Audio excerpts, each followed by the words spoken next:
Hello, नमस्ते everyone. आज हम पढ़ने जा रहे हैं कहानी अपना अपना बाग, जिसके लेखक हैं जैनेंद्र कुमार।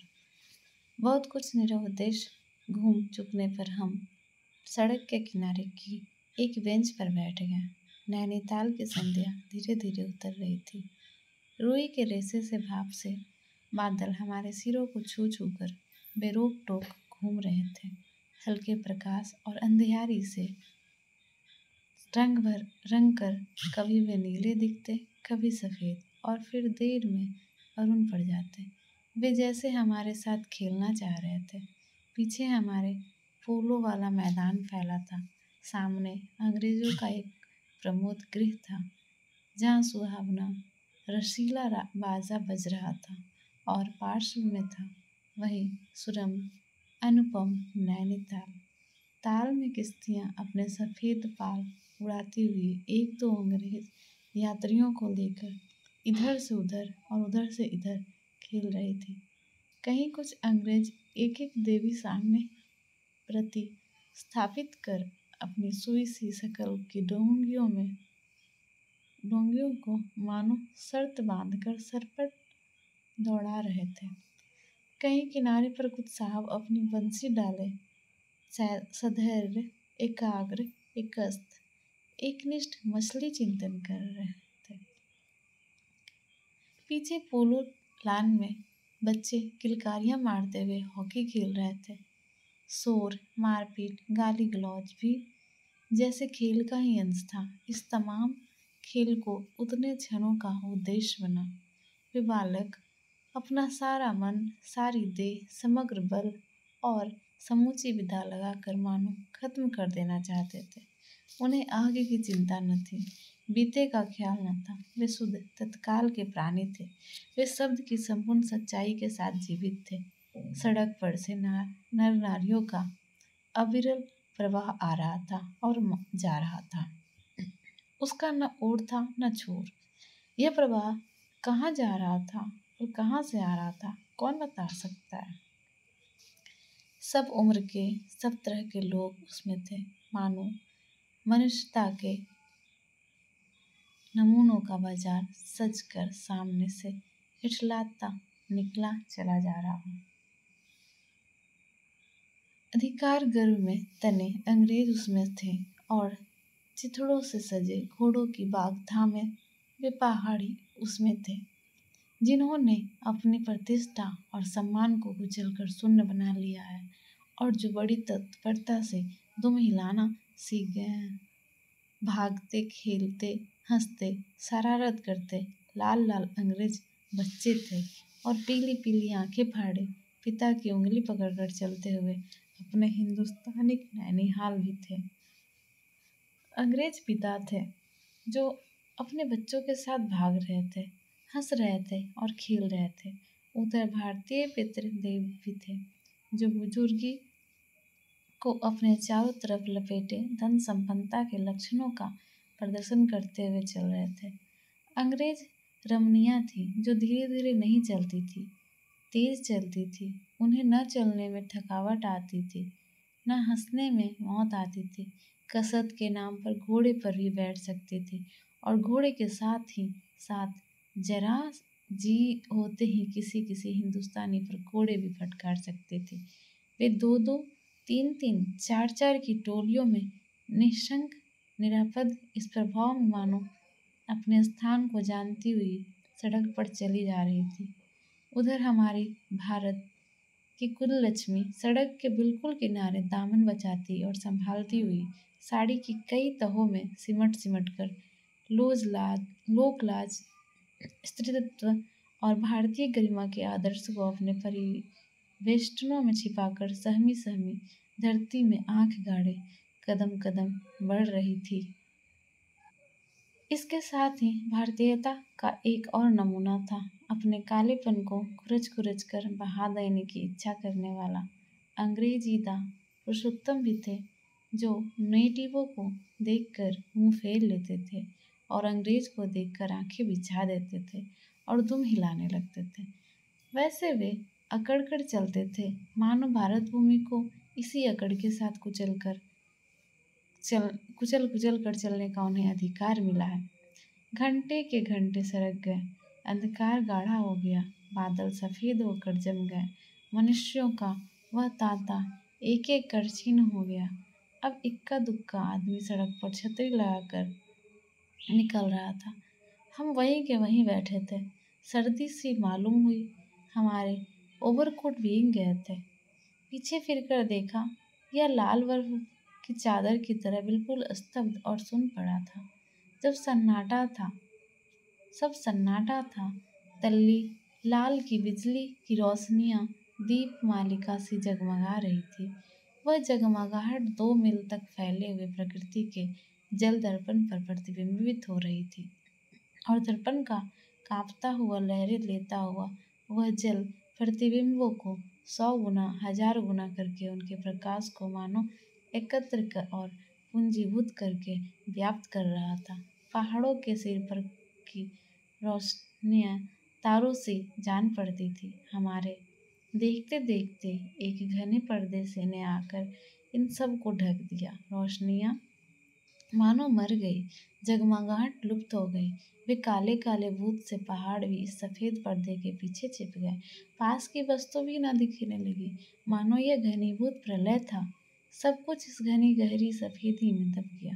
एक शुभ्र महासागर ने फैलकर संस्कृति के सारे अस्तित्व को डुबो दिया। ऊपर नीचे चारों तरफ वह निर्भेद सफेद शून्यता ही फैली हुई थी। ऐसा घना कोहरा हमने कभी न देखा था। वह टप टप टपक रहा था। मार्ग बिल्कुल निर्जन चुप था। वह प्रवाह न जाने किन घोंसलों में छिपा था। वह बृहदाकार शुभ्र शून्य में कहीं से 11 बार टन हो उठा, जैसे कहीं दूर कब्र में से आवाज आ रही हो। हम अपने अपने होटलों के लिए चल दिए। रास्ते में 2 मित्रों का होटल मिला। दोनों वकील मित्र छुट्टी लेकर चले गए। हम दोनों आगे बढ़े। हमारा होटल आगे था। ताल के किनारे किनारे हम चले जा रहे थे। हमारे ओवरकोट तर हो गए थे। बारिश नहीं मालूम होती थी, पर वहाँ तो ऊपर नीचे हवा से कनकन में बारिश थी।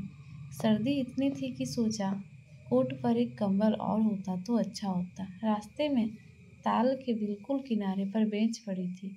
मैं जी में बेचैन हो रहा था। झटपट होटल पहुंचकर इन भीगे कपड़ों से छुट्टी पा गर्म बिस्तर में छिपकर सोना चाहता था, पर साथ के मित्रों की सनक कब उठेगी, कब थमेगी, इसका पता न था, और वह कैसी क्या होगी इसका भी कुछ अंदाज न था। उन्होंने कहा, आओ जरा यहाँ बैठे। हम उस चूते कोहरे में रात के ठीक 1 बजे तालाब के किनारे उस भीगी बर्फ से ठंडी हो रही लोहे की मेज पर बैठ गए। 5, 10, 15 मिनट हो गए। मित्र के उठने का इरादा ना मालूम हुआ। मैंने खिसियाकर कहा, चलिए भी, अरे जरा बैठो भी। हाथ पकड़कर जरा बैठने के लिए जब इस जोर से बैठा लिया गया तो और चारा न रहा। लाचार बैठे रहना पड़ा। सनक से छुटकारा आसान न था, और यह जरा बैठना जरा न था, बहुत था। चुपचाप बैठे तंग हो रहा था, कुड़ रहा था कि मित्र अचानक बोले, देखो वह क्या है। मैंने देखा। कोहरे की सफेदी में कुछ ही हाथ दूर से एक काली सी सूरत हमारी तरफ बढ़ी आ रही थी। मैंने कहा, होगा कोई। 3 गज की दूरी से दिख पड़ा एक लड़का, सिर के बड़े बड़े बालों को खुजलाता चला आ रहा है। नंगे पैर हैं, नंगा सिर, एक मैली सी कमीज लटकाए है। पैर उसके न जाने कहाँ पड़ रहे हैं, और वह न जाने कहाँ जा रहा है, कहाँ जाना चाहता है। उसके कदमों में जैसे कोई न अगला है न पिछला है, न दायां है न बायां। पास ही चुंगे की लालटेन के छोटे से प्रकाश वृत्त में देखा, कोई 10 बरस का होगा। गोरे रंग का है, पर मैल से काला पड़ गया है। आंखें अच्छी बड़ी पर रुखी है। माथा जैसे अभी से झुर्रियाँ खा गया है। वह हमें न देख पाया। वह जैसे कुछ भी नहीं देख रहा था, न नीचे की धरती, न ऊपर चारों तरफ फैला हुआ कोहरा, न सामने का तालाब, और न बाकी दुनिया। वह बस अपने विकट वर्तमान को देख रहा था। मित्र ने आवाज दी, हे। उसने जैसे जाग कर देखा और पास आ गया। तू कहाँ जा रहा है? उसने अपनी सुनी आंखें फाड़ दी। दुनिया सो गई। तू ही क्यों घूम रहा है?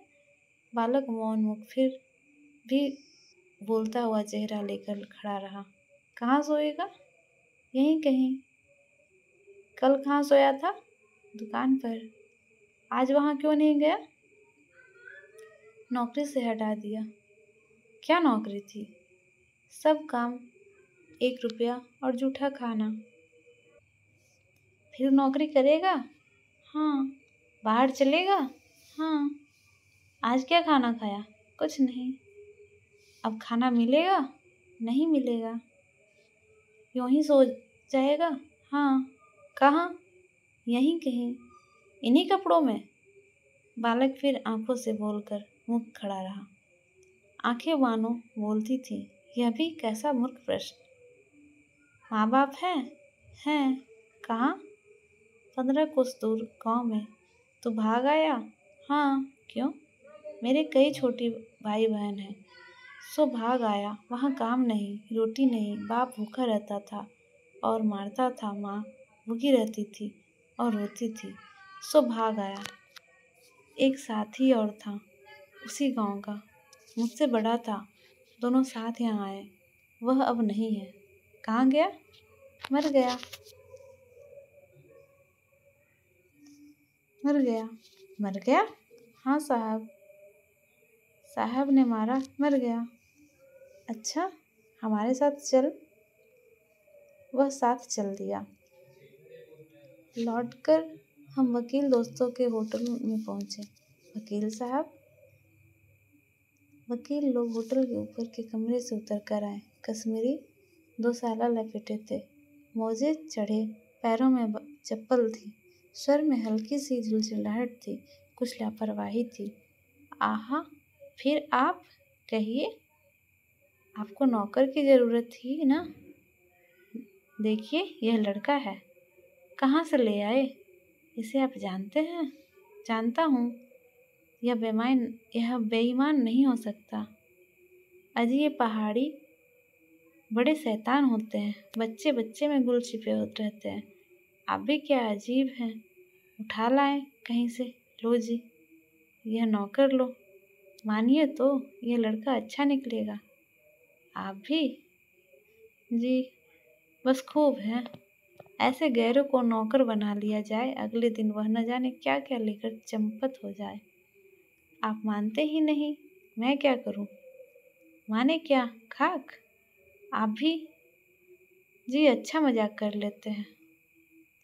अच्छा, अब हम सोने जाते हैं। और वे 4 रुपये रोज के किराए वाले कमरे में सजी मसहरी पर सोने छटपट चले गए। वकील साहब के चले जाने पर होटल के बाहर आकर मित्र ने अपनी जेब में हाथ डालकर कुछ टटोला, पर छट कुछ निराश भाव से हाथ बाहर निकालकर मेरी ओर देखने लगे। क्या है? इसे खाने के लिए कुछ देना चाहता था। अंग्रेजी में मित्र ने कहा, मगर 10-10 के नोट हैं। नोट ही शायद मेरे पास है, देखूं। सचमुच मेरे पॉकेट में भी नोट ही थे। हम फिर अंग्रेजी में बोलने लगे। लड़के के दांत बीच बीच में खटखटा उठते थे। कड़ाके की सर्दी थी। मित्र ने पूछा, तब? मैंने कहा, 10 का नोट ही दे दो। शक पकाकर मित्र मेरा मुंह देखने लगे। अरे यार, बजट बिगड़ जाएगा। हृदय में जितनी दया है, पास में उतने पैसे तो नहीं है। तो जाने दो, यह दया ही इस जमाने में बहुत है, मैंने कहा। मित्र चुप रहे, जैसे कुछ सोचते रहे। फिर लड़के से बोले, अब आज तो कुछ नहीं हो सकता, कल मिलना। वह होटल डी पब जानता है? वहीं कल 10 बजे मिलेगा। हाँ। कुछ काम देंगे हुजूर? हाँ हाँ, ढूंढ दूंगा। तो जाऊं? हाँ। ठंडी सांस खींचकर मित्र ने कहा, कहाँ सोएगा? यहीं कहीं, बेंच पर, पेड़ के नीचे, किसी दुकान की भट्टी में। बालक फिर उसी प्रेत गति से एक ओर बढ़ा और कमरे में मिल गया। हम भी होटल की ओर बढ़े। हमारा हवा तो एक ही थी। हमारे कोटों को पार कर बदन में तेज सी लगती।